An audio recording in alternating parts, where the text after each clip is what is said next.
Good day to everyone watching, and welcome to Red Group's 3000 word rhetorical essay video explanation.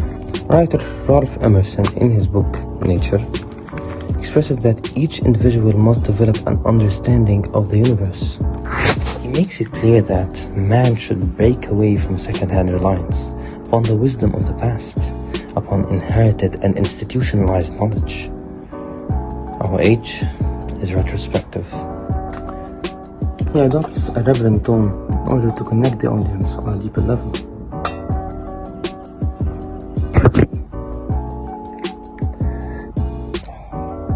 Emerson's use of figurative expression, strong language, factual evidence, and elegant linguistic construction work together to encourage using every aspect of yours in order to live harmoniously with nature. Emerson firstly discusses the divine essence of nature. He does that by utilizing figurative language, using all sorts of metaphors and personifications. A good example of that is him urging his audience to learn from nature. By doing that, he personifies nature, giving it human-like qualities, and at the same time he actually urges his audience to actually learn from nature. Ralph Waldo Emerson is not the only person that figuratively speaks about nature. A famous author that goes by the name Henry David Thoreau once said, "Every morning was a cheerful invitation to make my life equal simplicity, and I may say innocence, with nature herself." As you can see, he personifies nature, giving it human-like qualities, just like Ralph Waldo Emerson does. He then proceeds to involve spirituality with nature by doing two things. He uses exaggerative words and he involves his religious beliefs into the topic. A good example of these exaggerative words is when he says that nature is an ineffable essence. He does that in order to enlarge its importance to the audience. A good example of him using his exaggerative terms and also involving his religious beliefs is when he said that the noblest ministry of nature is to stand as the apparition of God. This highlights his strong belief in God's greatness.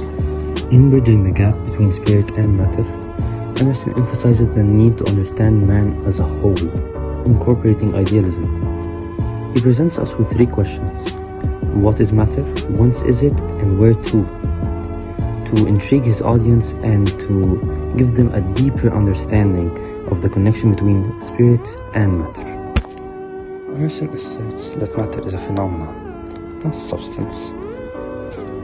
He uses idealism to shift the audience's perspective from a purely physical reality to a more spiritual and mental one.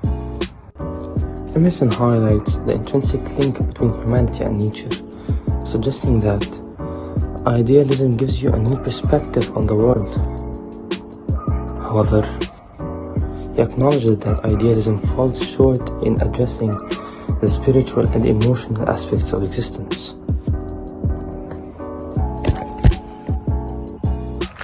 Emerson's critical use of language and figurative expressions underscores the importance of harmonizing with nature and recognizing the unity between oneself and the natural world. Okay, so in this part, Emerson discusses the spiritual connection between humanity and the universe.